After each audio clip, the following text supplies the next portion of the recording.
Okay, today we're going to look at E11-9 on page 642 of your textbook. This can be found in the hard copy of your textbook, Horngren's Accounting, Volume 1, or on your e-text if that is what you're using for Chapter 11. So we are going to walk through this example and I will show you the answers for your reference. So we have the accounting records of PM Cycle included the following at January 1st, 2020. They had a credit balance in their estimated warranty payable account of $24,800. In the past, RM Cycle's warranty expense has been 3% of sales. During 2020, RM Cycle had made sales of $1,038,000 and paid $27,900 to satisfy warranty claims. For the first part of this question, it is asking you to record RM Cycle's warranty expense and warranty payments during 2020. Explanations are not required. So the first thing we need to do for our year end of 2020 is to record on December 31st an entry that recognizes the warranty expense for the period.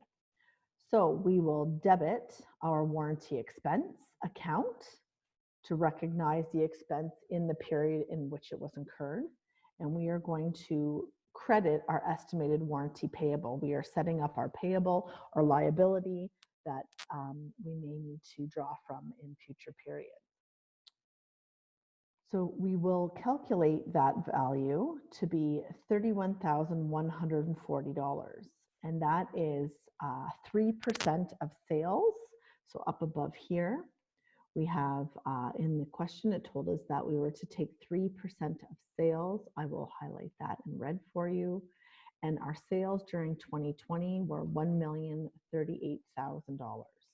So those are the values there that we will use to calculate our warranty expense for 2020.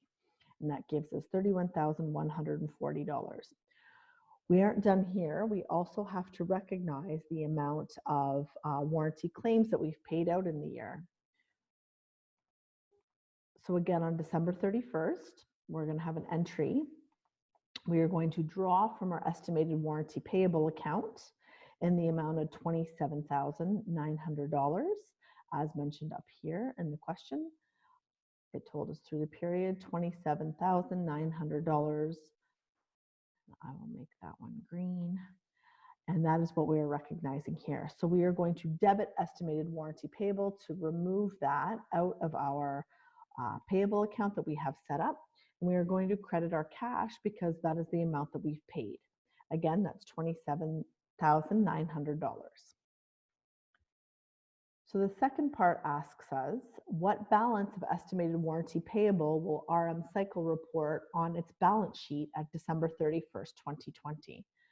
So above, it gave us the T account for estimated warranty payable account. We had a credit balance of $24,800. So right here has been given to us January 1st. Our next amount that we will recognize is on December 31st is the estimated warranty payable that we set up. So we have credited that account for $31,140. That is the adjusting entry to record our warranty expense for 2020 and set up the warranty payable. And then we will also need to recognize the amount that we've taken from the account. So we've made a debit to this account also on December 31st. And that is the entry for the 2020 payments that we've made on warranty claims of $27,900. Together, these add up to you'll add up your credits, deduct the debit to get a total of credit of $28,040 in the account. And this is the balance of the estimated warranty payable at December 31st, 2020 that RM Cycle will record on its balance sheet.